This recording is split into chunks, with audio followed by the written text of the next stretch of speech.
여러분, 하나님의 평강과 능력이 넘치길 간절히 소망합니다.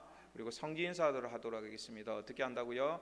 성지, 하나님께 손을 들고 찬양합니다, 경배합니다 의미로 오른손을 높이 들고 성지, 그 다음에 내 마음이, 내 영혼이 어떻다고요? 기쁩니다. 하나님 때문에 기쁩니다. 당신 때문에 기쁩니다. 서로 인사하도록 하겠습니다. 성지, 조이. 그리고 뭐라고 고백한다고요? 하나님 때문에 기쁩니다. 서로를 바라보면서 당신 때문에 어떻다고요? 기쁩니다. 세 가지 의미가 늘 있다는 것을 기억하시기 원합니다. 오른손을 높이 들고 하나님 높이 들고 찬양합니다, 경배합니다, 예배합니다. 그리고 내 마음이, 내 영혼이 기쁩니다. 누구 때문에? 하나님 때문에. 그리고 당신 때문에 기쁩니다. 이러한 표의 능력들이 항상 충만하시기를 간절히 소망합니다. 제가 질문 하나 하도록 하겠습니다. 언제 즐거웠습니까?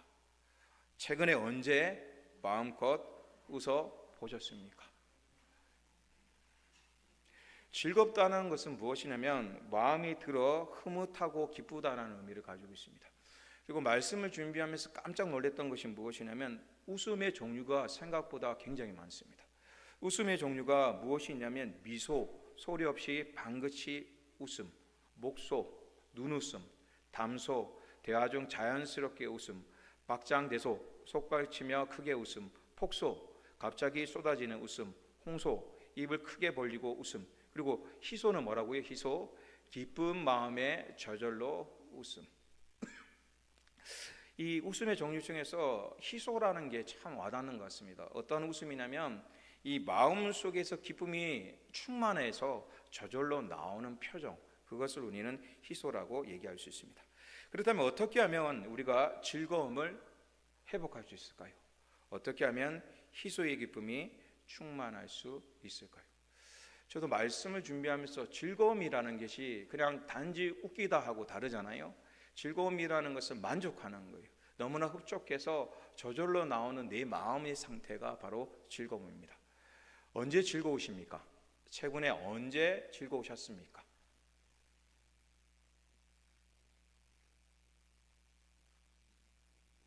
제가 그랬습니다. 대답은 못하겠다고. 웃긴 날은 좀 있었던 것 같은데 즐거움으로 가득 찼나? 최근에 언제 그랬지? 라는 것.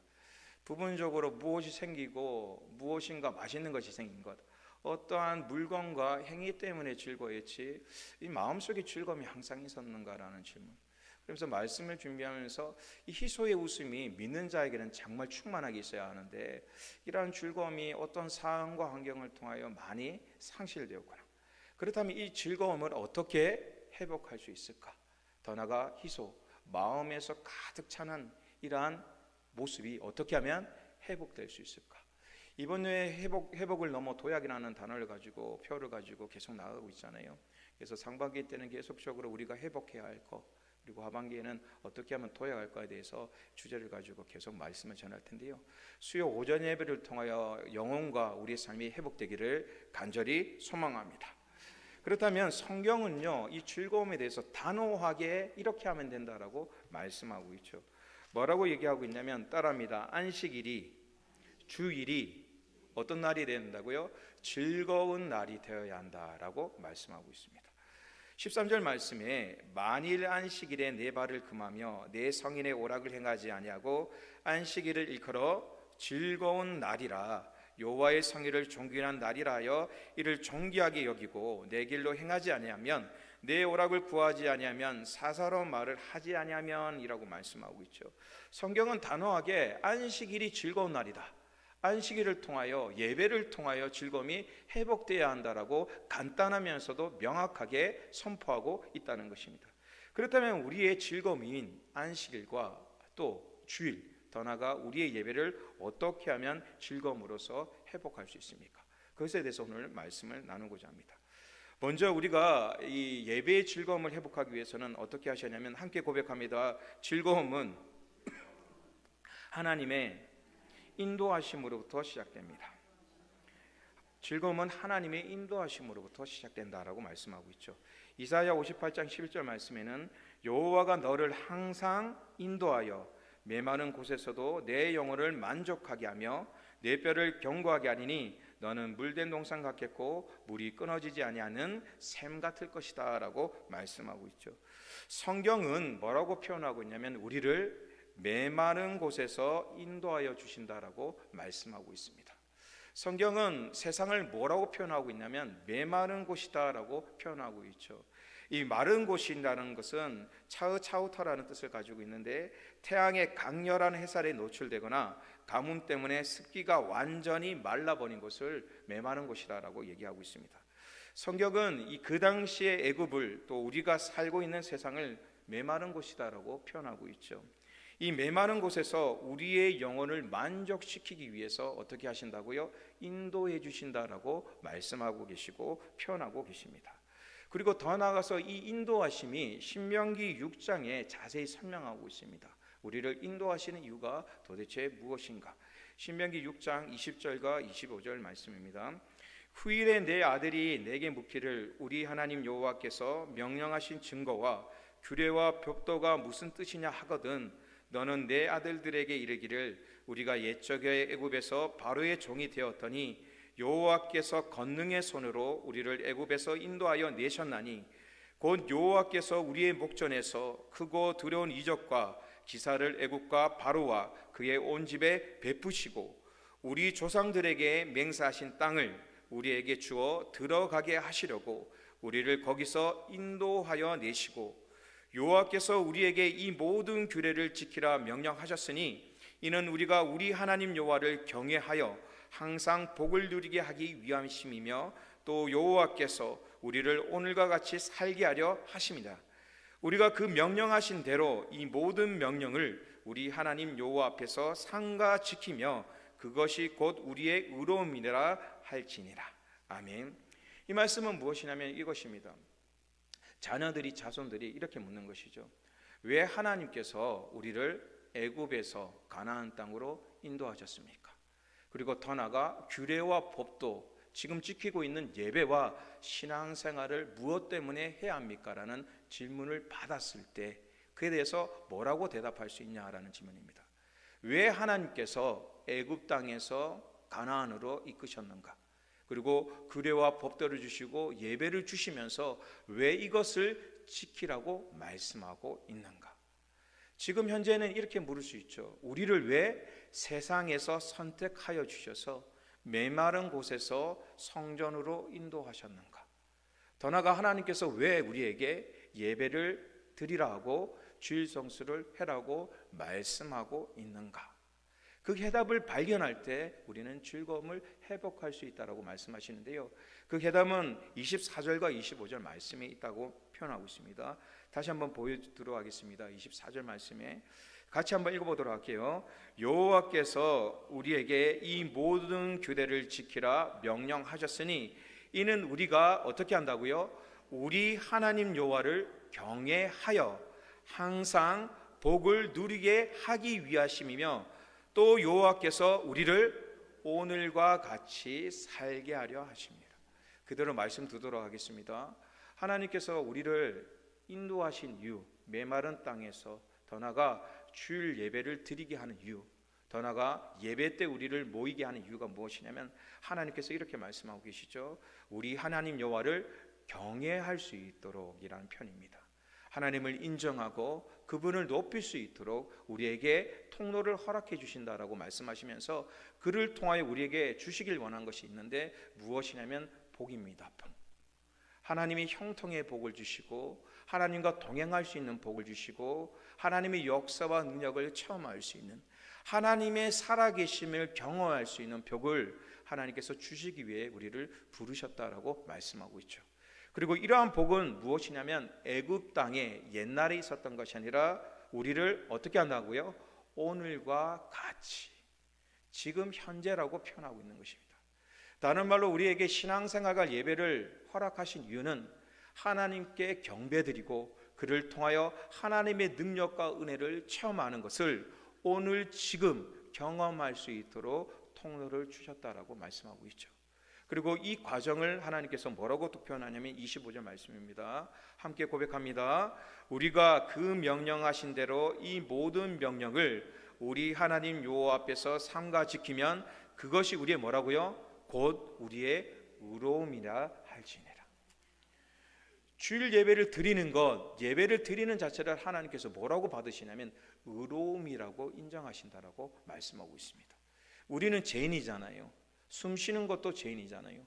우리의 생각과 마음이 늘 죄인으로 살 수밖에 없잖아요. 죄인이면 하나님을 만날 수 없다는 것입니다. 죄인이면 천국에 갈 수 없고 하나님의 축복을 누릴 수 없는 것입니다. 근데 하나님께서 뭐라고 말씀하시냐면 규례와 법도를 지키고 안식일 날 예배에 참여할 때 그 자체를 의로움이라 인정하겠다라고 말씀하시는 것이죠. 의로운 사람, 의인이기에 하나님을 만날 수 있는 것이며 의인이기에 하나님의 축복과 능력 속에 나아갈 수 있다라고 말씀하고 있는 것입니다. 그래서 우리가 예배를 드린다는 것은 왜 즐거움이냐면 죄인된 우리를 의인의 삶으로 인도해 주시고 하나님의 축복을 주시기 위하여 주시는 귀한 날, 복된 날이라는 것을 기억하길 원합니다. 제가 아들이 예성이가 구정 때나 이제 새해 때 명절 때 되면 식구들이 만나잖아요. 식구들을 만나러 갈 때 기뻐할까요? 슬퍼할까요? 단순하죠. 너무 즐겁죠. 상식적인 이유는 이제 평소에 보지 못하는 가족들이 만나는 것, 그리고 글로 끝나는 것이 아니라 무엇이 생기죠? 부수입이 생기는 거예요. 부수입. 심지어는 부수입이 얼마나 생길 건지 계산해가지고 살 것까지 다 생각하고 하는 거예요. 이번에는 이 정도 수금이 될 거야 라고 생각하면서 이제 그렇게 되는 거죠. 가면서 이제 유전 사모하고 또 둘이서 엄청난 또 논쟁이 일어나죠.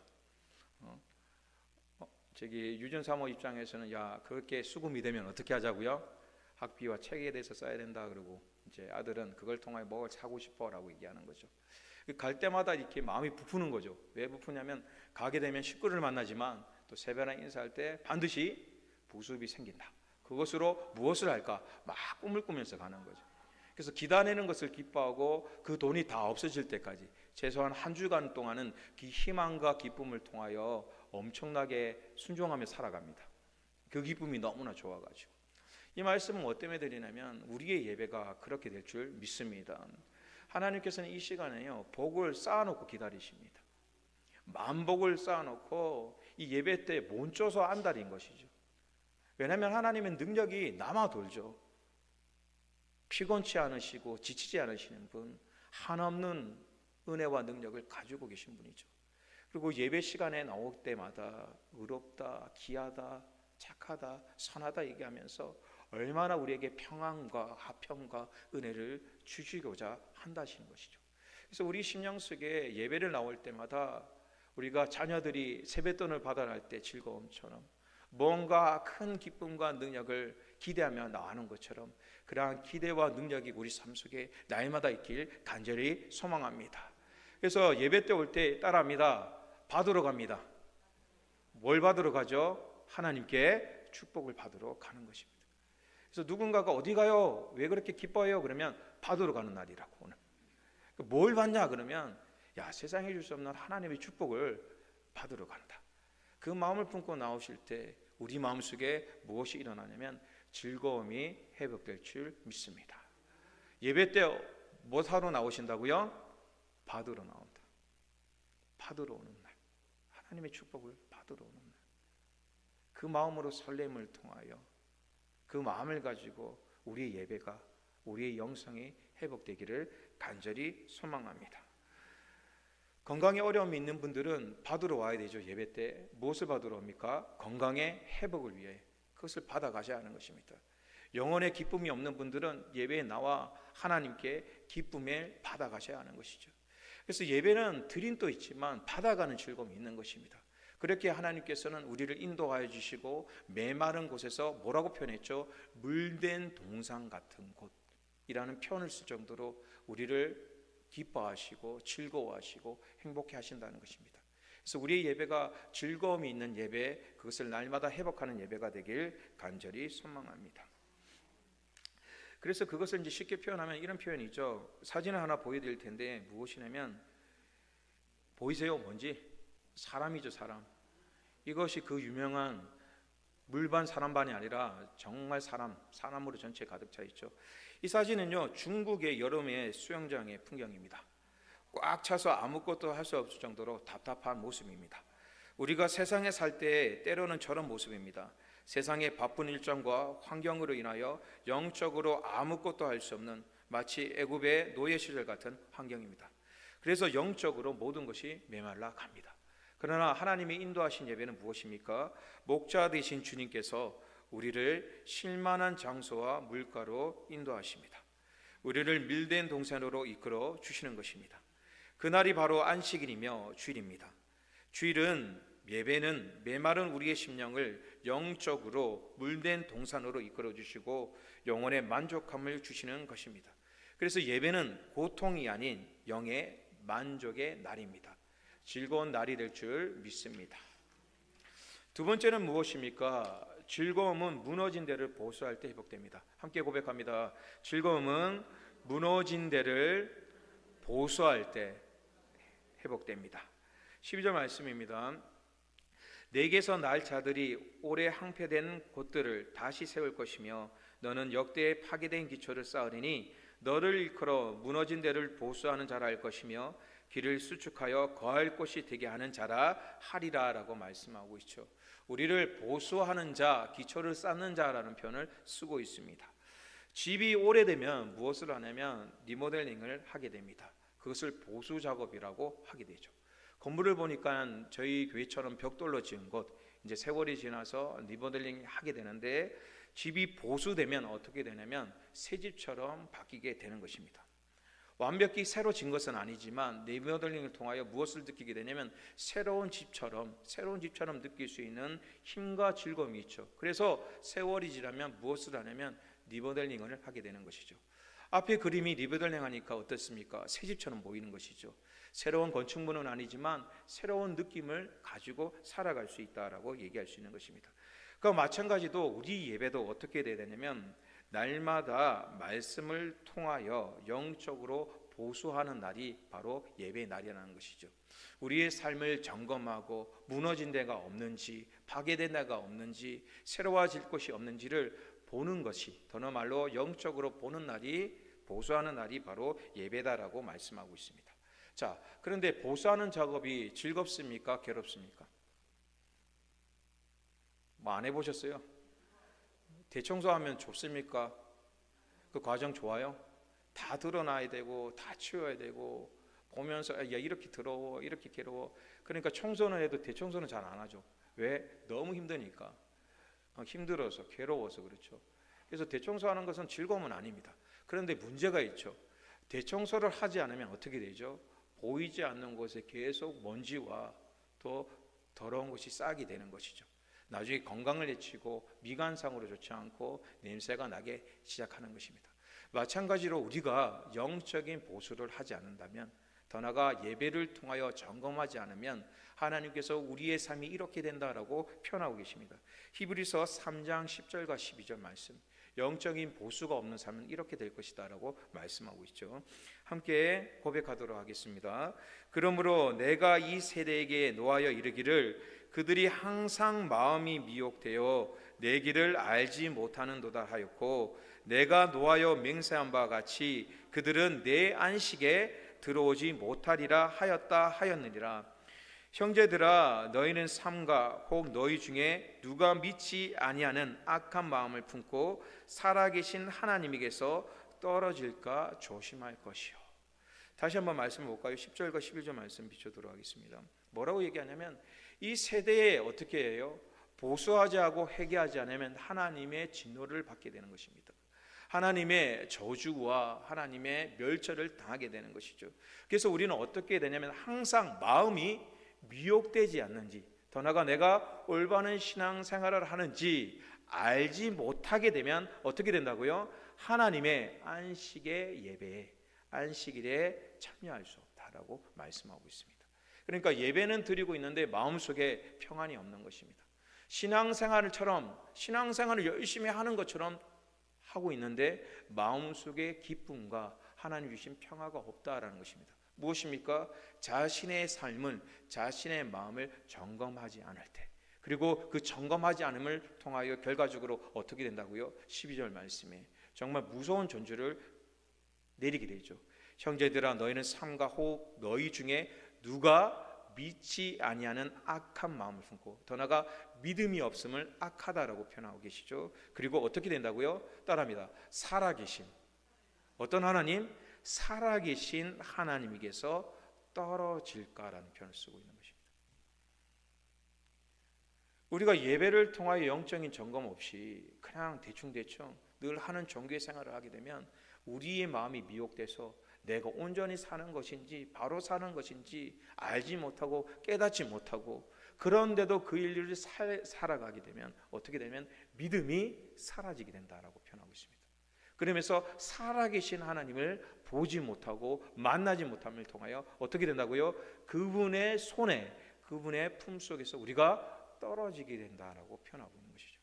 그러니까 이 예배를 통하여 우리의 영을 돌아보는 것, 점검하는 것이 얼마나 중요한지 모릅니다. 그래서 이 예배 시간은요, 어떤 시간이 되냐면 보수 작업을 하지 않은 것입니다. 내가 말씀이 내 마음에 들리는지, 찬양을 통하여 기쁨이 있는지, 예배를 통하여 내 영이 회복되는지 항상 점검해야 하고, 그렇지 못하면 왜 이렇게 일이 일어났을까? 내가 어떤 마음 때문에, 어떤 생각 때문에 이러한 일이 일어났는지를 점검하지 않으면 믿음이 사라지게 될 것이다 라고 말씀하고 있는 것입니다. 그렇다면 우리는 이 예배를 어떻게 보수하며 나아가야 합니까? 느헤미야에 보면 성전의 보수를 하면서 이러한 삶을 살아야 한다라고 선포하고 있습니다. 느헤미야 4장 17절과 20절 말씀입니다.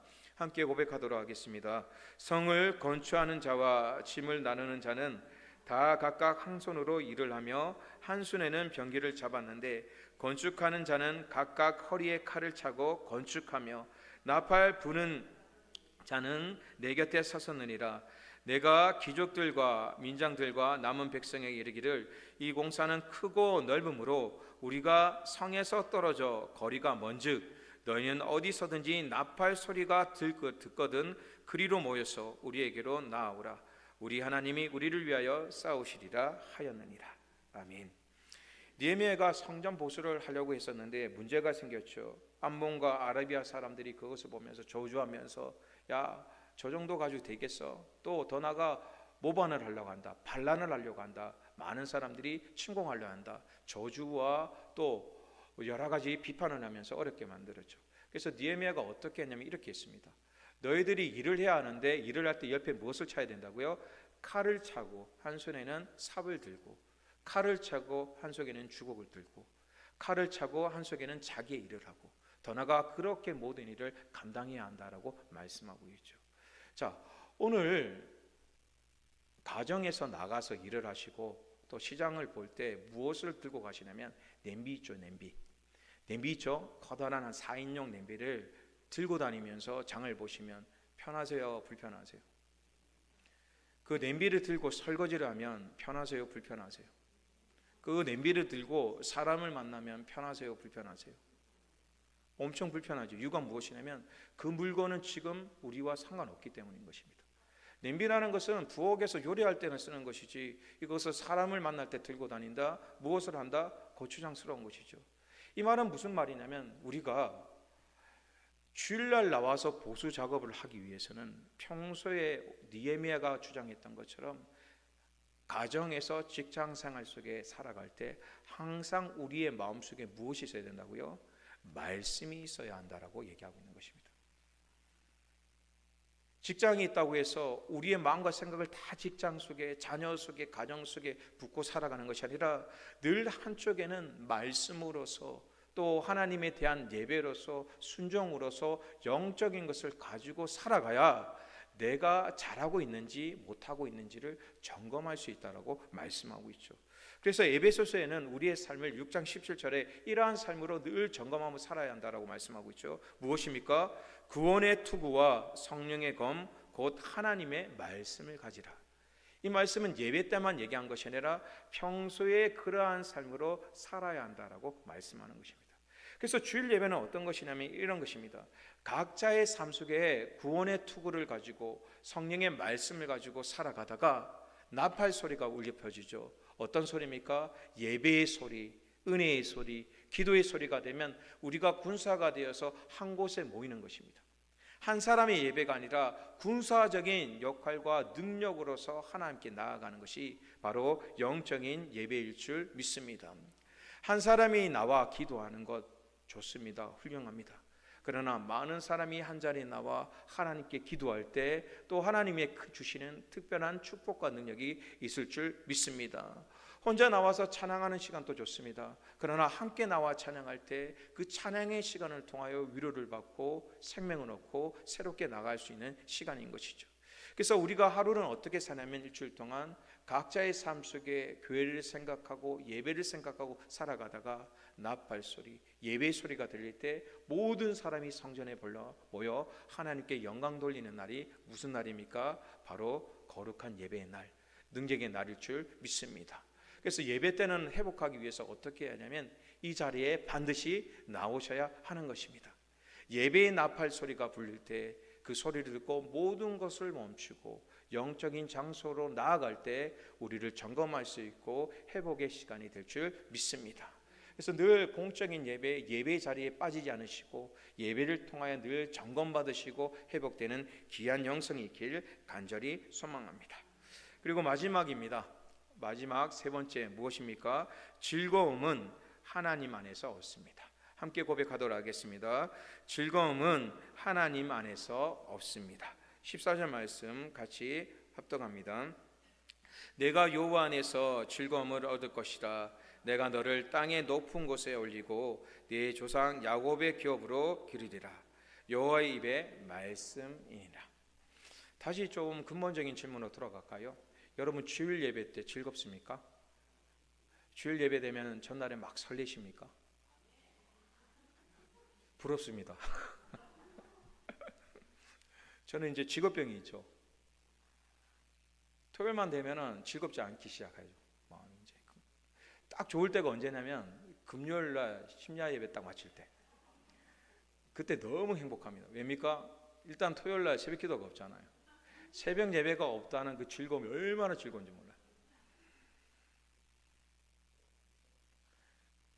일주일 동안 언제 즐겁냐? 심야배 마치고 집에 돌아갈 때 제일 기쁩니다. 그때 너무 기쁩니다. 그리고 토요일 저녁 때부터 되면 모든 목회자가 이제 심각해지죠. 이제 주일 준비가 되는 날부터 시작해서, 왜냐하면 이제 주일 날은 온 신경이 집중되는 날이니까 첫날부터 컨디션 조정부터 다 하죠. 그리고 주일 예배 딱 시작되잖아요. 거짓말이고 눈 떴잖아요. 아침이고 눈 감으면 바로 저녁이 돼 있어요. 그 정도로 순식간에 주일이 확 지나가요. 앉아있는 시간 없이 이것저것 준비하다 보면 예배 시간 다 흘러가고 뒤처리하고 행사 준비하고 여러 가지 하면 뭘 했는지 기억이 안 날 정도로 그냥 눈 감았다 떠면 예배가 끝난 상태고 몸이 어떻게 되냐면 힘이 다 빠져 있는 상태. 그러니까 에너지가 거의 방출이 다 된 상태라서 아무것도 할 수 없는 거예요. 몸은 서져 있는데 생각과 영혼이 거의 이탈 수준에 다 있어요. 이거는 저만 그런 것이 아니라 모든 교육적인 특징이에요. 그래서 월요일 되면 완전히 다운되는 상태예요. 그러니까 에너지가 거의 방전돼서 월요일 되면 거의 아무것도 못 하다가 있다가 이제 화요일 되면 또 긴장해서 나오는 것이죠. 그 일을 저는 말씀드렸죠. 전도사 때, 그러니까 신학생 때부터 지금까지 그 일을 계속해 왔잖아요. 그러니까 주일날 되면 어떤 날이냐면 힘들고 두려운 날. 입장에서 예배드리는 날이 아니라 일하는 날인 거예요, 저한테는.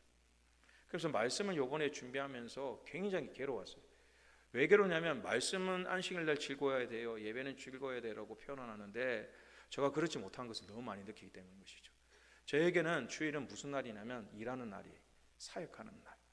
당연히 목사로서 해야 할 일이지만 그러나 영적으로 볼 때 이것이 건강한가라고 생각했을 때 많은 이러한 갈등이 좀 일어난 것이죠.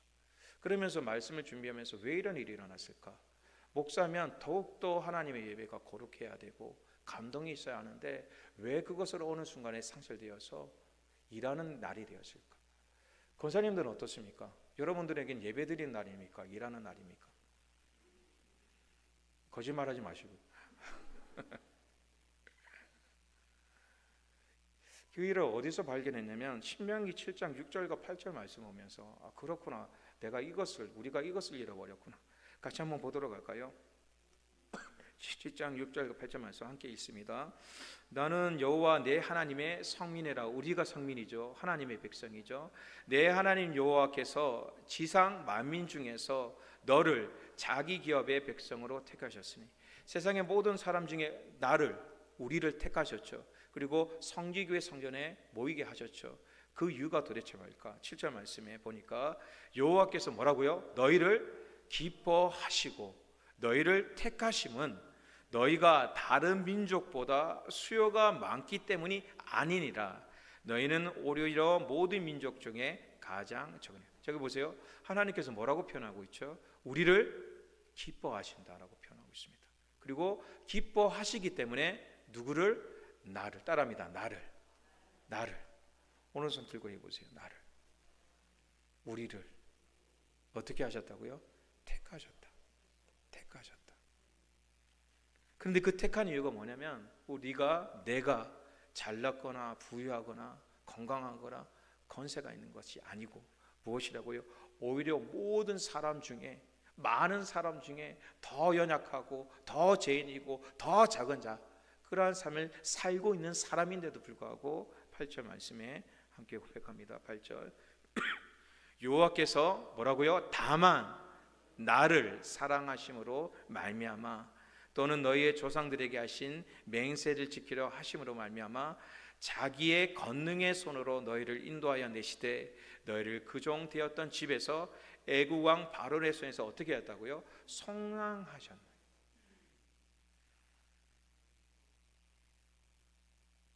우리가 상실한 것이 무엇이냐면 따라합니다.